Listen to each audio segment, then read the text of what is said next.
ఆరోగ్యం అంటే natural food, nature మంత్ర. ఇప్పుడే మీ ఇంటికి తెచ్చుకోండి.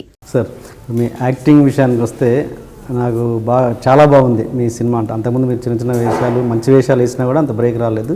చాలా బాగుంది, తోటి వచ్చింది. అప్పుడు నాకు తెలిసి బాగా గుర్తు, చిరంజీవి గారు మీకు పర్సనల్గా కాల్ చేసి అభినందించారు. అదొకసారి చెప్పండి. అంటే అంత అప్లాజ్ మీకు వచ్చింది, అంత పెద్ద మనిషి నుంచి మీకు కాల్ వచ్చినట్టు నాకు గుర్తు. అదొకసారి చెప్పండి. అంటే అది ఈవీవి గారు తీసుకెళ్ళేవారు. సరదాగా చిరంజీవి గారి దగ్గరికి వెళ్ళి బ్లెస్సింగ్స్ తీసుకోండి, ఆయన కూడా వచ్చి చేసి, నాకు భయం వెళ్ళడం ఆయన దగ్గరికి. అంతకుముందు హిట్లర్ నేను రాసి ఉండొచ్చు, కానీ వెళ్ళడానికి కొంచెం నేను ఏమనుకుంటారో ఏంటో, ఓవర్ యాక్షన్లో ఉంటుందో, ఇవన్నీ లెక్కలు, భయాలు, ఎవరెవరిని అప్రోచ్ అయ్యి లోపలికి వెళ్ళాలో అన్నీ ఉండి డిస్కరేజ్ అయ్యేవాడిని. ఈవీ గారు ఉండడంతో ఆయనే ప్రోగ్రాం అంతా సెట్ చేసి కలిపేవారు. వాళ్ళంతా ఎంత స్పందించారంటే ఆయన, ఎల్బీ గొప్ప బ్రేక్ కదా, ఏమనుకుంటున్నారు, ఫర్దర్ సినిమాలు కూడా ఇదే ట్రెండ్ కంటిన్యూ చేద్దాం అనుకుంటున్నారా? లేదు సార్, నాకు సినిమాకి మార్చాలని ఉంది. మారిస్తే జనం యాక్సెప్ట్ చేయరేమో. ఒక ట్రెండ్ తోటి మీరు అలాగ దూసుకొచ్చారు కదా, మారిస్తే జనం అంత సినిమాకి మార్చడం కరెక్ట్ కాదేమో. కానీ మరి దాంతో కంటిన్యూ అవ్వడం కూడా నాకు అదే భయం అండి. అంత ఇష్టం ఉండదు. నేను స్టేజ్ నుంచి వచ్చాను, రకరకాలు చేయాలని కోరుకుంటుందండి. మరి మీరు అన్నట్టు యాక్సెప్ట్ చేస్తారో చేయరో కూడా నాకు తెలియదు. చూద్దాం, కొన్నింటికి కాలం లెట్ టైం డిసైడ్, కాలం నిర్ణయిస్తుంది అని ఆయన అప్పట్లో ఇంట్లో కూడా అనేవారు. నాకు కొందరు చెప్తుంటే గిలిగెంతగా ఉండేది. ఇంట్లో కూడా భాష మాట్లాడతారు చిరంజీవి గారు సరదాగా ఎంటర్టైన్మెంట్కి.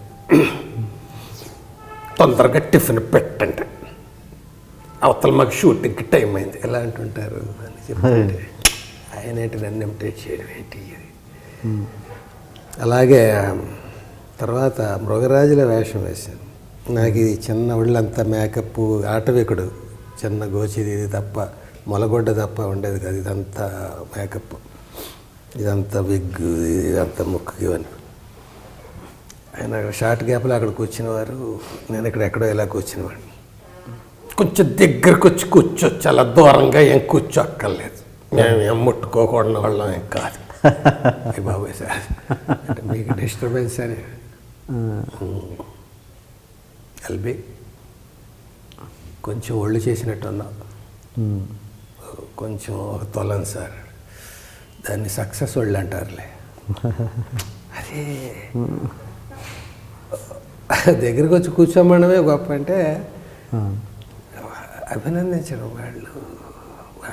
వాళ్ళతో పోలిస్తే మన రికార్డ్ ఎంత, వాళ్ళు అభినందిస్తుంటే మనకి అదేదో ఫిల్మ్ఫేర్, ఆస్కార్ అవార్డు అందుకుంటున్నట్టుగా అలా కదా. అలాగే అప్పుడు మృగరాజు అప్పుడు అనేవాటి మరి నేను ఇప్పుడు ఇలా ఆయన డిస్కషన్స్కి వెళ్ళినప్పుడల్లా నా క్యారెక్టర్ ఎలా డెవలప్ అవుతుందని ఎక్కువ కాన్సన్ట్రేట్ చేసేవాట.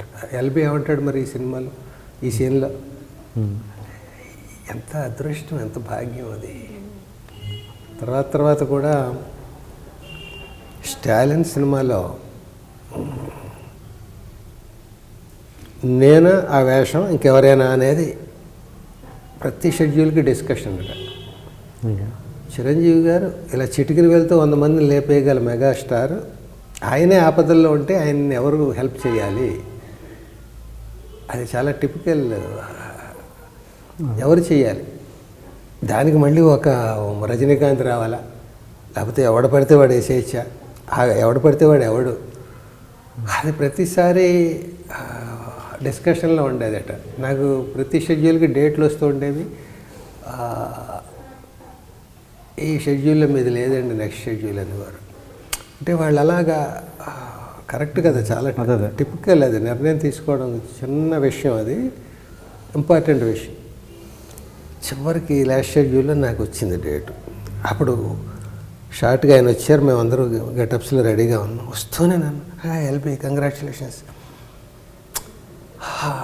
ఆయనకి తెలియట్లేదు. తమిళ్ డైరెక్టర్ ఆయన నీ చాలా బాగుంది చూశారు, కమెడియన్ నా మెగాస్టార్ని నా హీరోని కాపాడడం ఏంటి అని అనుకుంటున్నారు. కాదయ్యా, ఆయనకి అమ్మ 1వ తారీఖు క్యాసెట్ ఇవ్వండి, ఆయన ఎల్బి శ్రీరామ్ కమెడియన్ కాదు క్యారెక్టర్ ఆర్టిస్టు అని చెప్పానంటే ఇంత కళ్ళు అలా చెప్తుంటే నాకు అవన్నీ. అలాగే చిరంజీవి గారితో కూడా మంచి మంచి అనుభవాలు. హిట్లర్కి రాసినప్పుడు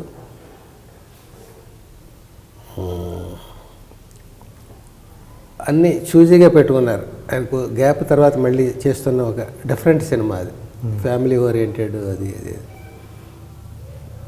ప్రతిదీ ఎవరైతే కరెక్ట్ అని అలా అనుకుని పెట్టుకుని డైలాగ్ రైటర్ ఎవరంటే నా పేరు వచ్చింది, ఎవరి ద్వారా వచ్చింది పెట్టుకున్నారు. నాకేంటంటే చిరంజీవి గారి దగ్గర ఏ టెక్నీషియన్ ఎరగదీసేయాలని కదా వెయిట్ చేస్తుంటాడు. ఒక సాంగ్ అంటే డ్యాన్స్ మాస్టర్లు అలర్ట్గా ఉంటారు, ఒక ఫైట్ అంటే ఫైట్ మాస్టర్లు అలర్ట్గా ఉంటారు, డైలాగ్స్ అంటే డైలాగ్ రైటర్ అలర్ట్గా ఉంటాడు, స్టోరీ అంటే ఎలాంటి సీన్లు వేయాలని కథా రచయిత ఇదిగా ఉంటాడు, డైరెక్టర్ అంటే ఎలాంటి షార్ట్ కెమెరామెన్ అయితే ఎలా ఎంత అందంగా అన్నీ అందరికీ ఛాలెంజ్లు కదా టార్గెట్. అలాగా రీములు రాసేయాలనుకుంటాడు ఆయన. కానీ నాకు ఒక పెద్ద మనిషి ఆయన, 5 చెల్లెళ్ళకి అన్న, హిట్లర్, అంతర్దృష్టిలో చండశాసనుడు, ఎక్కువ మాట్లాడు, కంటి చూపుతో ఎక్స్ప్రెషన్స్ ఇవ్వాలి, భావం చెప్పాలి. అలాంటి క్యారెక్టర్కి ఏం రాయాలి, ఏం రాసినా కూడా బాబోయ్ ఎంత రాస్తే కొట్టేస్తారు కూడా అనుకుంటూ ఏం రాయాలి బాబా ఇలా వచ్చింది అంటే అగ్ని పరీక్షలాగా కుమ్మేద్దాం, రకరకాలుగా చేద్దాం. అసలు మేనరిజం సెట్ అవ్వట్లేదు ఏంటి, ఏం పెడితే బాగుంటుంది ఇలా అనుకోవడంలో ఏంటో ఈ డైలాగ్ అంటే ఎలా ఉంటుంది అంత వద్దు, పోనీ ఎలా అంటే ఇది చాలు, అంతొద్దు ఇది చాలు, అంత ఇది చాలు. ఇదే మేనరిజం అయితే ఎలా ఉంటుంది, దాని మీద ఏదైనా అప్లై చేసి చూద్దాం ఓ డైలాగ్ మీద. రాజేంద్ర ప్రసాద్ ఆయన విష్ చేస్తాడు, ఎలా బావా బాగున్నావా అంటాడు, అంతొద్దు, ఏం బావా బాగున్నావా ఇది చాలు అంటే ఆయనతో ఆయన ఎలా అంటాడో కొంచెం క్షణం ఊహించుకుని అప్లై చేస్తే తమాషాగా ఉంది అనిపించి రాసి చూసి రీడింగ్ అప్పుడు వినిపించాం. ఓకే, బాగుంది అన్నారు. కానీ అది ఏదో తిరుపతి లడ్డూలు ఆ సినిమా మొత్తంలో 5 సార్లు 6 సార్లు వాడాం అంతే. అది ఎక్కువ మేనరేజ్ ఉంది కదా అని ఎక్కడ పడితే అక్కడ అక్క లేకుండా. ఓ సినిమాలో మేనరేజ్ అని ఒక డైరెక్టర్ అన్నారు నన్ను, ఎల్బి బాగుందా మేనరేజం, కాకపోతే జీడిపప్పు ఎక్కువైంది అన్నాడు. మేనరేజం ఎక్కువ వాడేసేవారు, అలాగా ఉప్మా కంటే జీడిపప్పు ఎక్కువైంది అన్నట్టుగా. అలాగే ఎక్కువ వాడకూడదు, అంతొద్దు, మళ్ళీ వాడడంలో కూడా అంతొద్దు, ఇది చాలనే స్పృహలో ఉండి లిమిటెడ్గా వాడేదాన్ని. అది బాగా పాపులర్ అయింది. అలాగా ఆ సీన్ రాసినప్పుడు ఫస్ట్ డే షూటింగ్ అప్పుడు సాగర్ గెస్ట్ హౌస్ అక్కడ గంటిపేట దగ్గర ఆయన షూటింగు, ఆ లొకేషన్ అది. నేను డైలాగ్ రైటర్గా నేను వెళ్ళి కూర్చుని ఆయనకి చెప్పాను, ఇంకా షార్ట్ మొదలవ్వాలి, ఆ గ్యాప్లో ఆయనతో మాట్లాడుతూ అన్నాను, అదేనండి మీ దగ్గర అవకాశం వచ్చిందన్న ఆనందాన్ని డైలాగులు రిస్ట్రిక్టెడ్ అయిపోవడం, తక్కువ రాయాలనేయడం, అదేదో కాళ్ళకి సంకెళ్ళు వేసేసి ఒలింపిక్స్ గేమ్లో పరుగు పందెంలో పరిగెట్టమన్నట్టు అయిపోయిందండి. ఈసారి జంజాల్ గారు అన్నారు, మాటల రచయితకి అన్నిటికంటే కష్టం మాటలు రాయడం కాదు, రాయకుండా ఉండడం అని. అలా ఉందండి ఇప్పుడు నా పరిస్థితి. అంటే ప్రతిదానికి ఆయన కళ్ళే కదా, మరి అదే ఛాలెంజ్ కదా. మంచి మాట అన్నారు కదా జంజాల్ గారు. అంటే అలాగే ప్రయత్నించడంలో ఇలా స్క్రిప్ట్ ఇలా వచ్చిందని అంటే ప్రతిదీ కూడా ఆచి తూచి ఇలా కొంచెం ఎక్కువైంది తీసేసి అలా కలిపి అలా నీకు తెలిసే ఉంటుంది. అప్పుడు అంత కష్టపడే ఆచితూచిలో ఒక సీను అప్పగింతలు, ఇందాక మా అమ్మాయి అప్పగింతల గురించి అడుగు. చిరంజీవి గారు చెల్లెలకి అప్పగింతలు పెట్టాలి. 5 చెల్లెళ్ళు ఆయనకి. పెద్ద చెల్లెలు కలెక్టర్ నుంచి చేద్దాం అనుకున్నాడు, ఏదో డిస్టర్బెన్స్ జరిగి ఒకడికి ఇష్టం లేని సంబంధం చేయాల్సి వస్తుంది. చాలా తక్కువ సంబంధం అవును.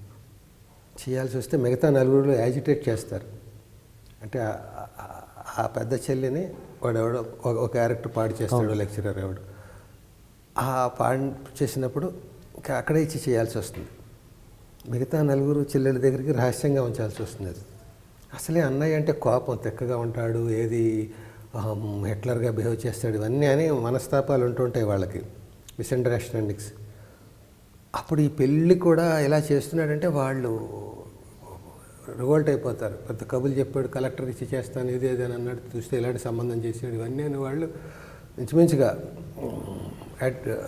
రెవల్యూషనరీగా ఉంటారు. అప్పుడు పెళ్ళి అయిపోయింది, తాళి కట్టించి చిరంజీవి గారు బయట ఇలా కూర్చొని ఉంటారు. అప్పగింతల సీన్ ఇది నేను రాయాలి, నాకు ఇలా రాయి అలా రాయి, నేను నాకు సంఖ్యలు వేయలేదు, నా అదృష్టం. నా డైరెక్టర్ ముత్యాల సుబ్బయ్య గారు, నా ముఖ్యంగా మా ఎడిటర్ మోహన్ గారు, ప్రొడ్యూసర్, ఆయన ఏ రోజు సీన్లు ఆ రోజు వింటుండేవాడు. పామ్గ్రోలో హోటల్లో రూమ్లో కూర్చోబెట్టి రాయించి ఒక్క సీనే రాస్తే ఒక్క సీనే, 7 సీన్లు రాస్తే 7 సీన్లు, అట్లా రోజు వినాలి. అదే అయింది. ఇప్పుడు అప్పగింతల సీన్ ఏమైనా డిఫరెంట్గా రాద్దాం, ఏదైనా కొత్తగా ఉండాలని తపన. నేను స్టోరీ రైటర్ని కాకపోయినా కూడా వాళ్ళు రాసిన వాళ్ళు అప్పగింతలది ఏమన్నా స్టోరీలో అది రీమేక్ కాబట్టి అక్కడేదో ఉండి ఉంటుంది. అదే రాస్తే నేనెందుకు, నా గొప్పతనం ఏంటి, నేను ప్రూవ్ చేసుకోవాలి కదా అని కొత్తగా రాయాలి. అప్పగింతలు అంటే జనరల్గా తల్లిదండ్రులు బిడ్డకు పెడతారు, జాగ్రత్త అమ్మ, అత్తగారి దగ్గర జాగ్రత్తగా ఏ మాట అన్నా పట్టించుకోకు, నీ మొగుడు కోపంతో ఏమన్నా పట్టించుకోకు, కష్టపడి పని చేయమ్మా, మన పుట్టిల్లు కాదు అది అత్తారిల్లు, కష్టపడాలమ్మా, ఆడపిల్లలు పుట్టినది, ఇలా అప్పగింతలు అప్పగిస్తుంటారు. అప్పగింతలు అంటే ఈ అమ్మాయిని వాళ్ళకి అప్పగించడం, వాళ్ళే అమ్మ ఇంకా నీకు దైవాలు ఇలా అప్పగిస్తారు. అది వీళ్ళు ఎక్కువ మాట్లాడతారు. ఆ అమ్మాయి కంట తడితోటో లేకపోతే ఒక ఇదితోటో ఉంటుంది జనరల్గా అప్పగింతల సీన్. రివర్స్ చేస్తే అలా ఉంటుంది. ఈయన తక్కువ మాట్లాడతాడు కదా, ఇంత మాట్లాడకూడదు కదా. రివర్స్ ఎలా చేయొచ్చు, ఈయన తక్కువ మాట్లాడాలంటే చెల్లెల చేత మాట్లాడిస్తే చెల్లెలు అన్నయ్యకి అప్పగింతలు పెడుతుంది, అన్నయ్యకి చెల్లెళ్ళని అప్పగింతలు పెడుతుంది. అన్నయ్య చెల్లెళ్ళు అమాయకులు, అన్నయ్య రాసి చూద్దాం అలా వస్తుందని ట్రై చేశారు. వాళ్ళ అమాయకులు, వాళ్ళకి నిజం తెలియదు కదా, అందుకని వాళ్ళు అలా కోపంతో ఉన్నారు. వాళ్ళ మీద కోపపడక అన్నయ్య, నాకు ఏది యోగ్యం అదే, నా సంబంధం అయ్యింది, నేను వెళ్ళిపోతాను, నా గురించి నువ్వు బాధపడకు, చెల్లెల్ని జాగ్రత్తగా చూసుకో, నాకే దిగులు లేదు, నేను బాగా నడుచుకుంటాను. ఇలా 2 పేజీల సీన్ అంటే 1.30 పేజీ అమ్మాయి చేత మాట్లాడించామండి. చిరంజీవి గారి సీన్ అది, అప్పగింతలు ప్రయోగం ఆయన మీద, తొళ్ళలు చేస్తారు కదా తేడా వస్తే. అందుకని చూద్దామని రాసి చూస్తే అన్నీ చెప్తోంది. అన్నీ వింటున్నాడు. చివరిలో వెళ్ళొస్తానన్నయ్య, మధ్యలో 2-3 సార్లు వెళ్ళొస్తానయ్య, చివరిలో మళ్ళీ వెళ్ళొస్తానన్నయ్య. అలాగే అమ్మా, అక్కడ ఎవరైనా మీ అన్నయ్య నీకేం పెట్టాడమ్మా అని అడిగితే చిన్నప్పటి నుంచి ఎన్నో ఆశలు పెట్టాడని చెప్పు, చివరికి ఎంత కష్టం పెట్టాడని చెప్పు, వెళ్ళరమ్మా అంతే. 2.5 లైన్లు ఎంత వచ్చింది. ఆ సాయంత్రం మొత్తం డైరెక్షన్ డిపార్ట్మెంట్ అందరూ, అసిస్టెంట్ డైరెక్టర్లు వాళ్ళు, మీరు ఉండాల్సిందండి వేళ సెట్లోను, ఎంత పొగిడారు చిరంజీవి గారు, నేను హీరో, నాకు డైలాగ్ లేదేంటి అంటారు జనరల్గా ఎవరైనా అయితే. ఆయన కొత్తగా రాసాడు, భలే ఉందని 2 లైన్లు స్కేల్తో కొలవడం కాదయ్యా డైలాగులు అంటే, 2 లైన్లు ఎంత బాగా రాశాడు. రివర్స్ చేసి అమ్మాయి చేత మాట్లాడించాడు, ఎంత మెచ్చుకున్నారు 10 సార్లు అంటే. ఇవన్నీ నాకు అలాగే నాకు హాస్యానందం అని నా మీద ఒక ప్రత్యేక సంచిక వచ్చింది. అందులో ఒక ఆర్టికల్ రాసి 1 పేజీ రాయమని రిక్వెస్ట్ చేస్తే, పేజీ రాయలేదు, అభినందనలు రాయమంటే ఫుల్ పేజీ రాసి ఆయన ఎంత ప్రతి లైన్ అంత గొప్పగా రాశాడు ఆయన నా గురించి. ఇలాంటి నటులను పరిశ్రమ బాగా వాడుకోవాలి, ఇది అది అది నేను చాలాసార్లు చెప్తూ ఉంటాను అంటూ. LB more than an actor, good writer, అన్నీ అందులో ఏదో నింపడం కాదు, ప్రతిదానికి అయిందైన ఒక బాణీలో. ఇవన్నీ నాకు గుండెల్లో పట్టం కట్టించుకుని అనుకోవాలి. And for more videos, Please subscribe to iDream. Please subscribe to iDream. Please subscribe iDream. And please subscribe to iDream. For more videos, subscribe to iDream. please like, share and subscribe to the channel. Congratulations, iDream. Subscribe to iDream. Subscribe to iDream. So subscribe to iDream Media. iDream ki iDream team అందరికి huge congratulations. Please subscribe iDream Media. Please subscribe to iDream. Subscribe iDream. Please subscribe to iDream. iDream అంటే నా కళల channel subscribe చేసుకున్న నోరు తిరుగుతలేదు, మీరైతే గంట గుర్తు కొట్టండి. For more such videos, please subscribe to iDream. Subscribe to iDream. Please subscribe to iDream. Please subscribe iDream Media. Please do subscribe to iDream. Please subscribe to iDream Media. For best entertainment and information, please subscribe iDream. And don't forget to subscribe to iDream.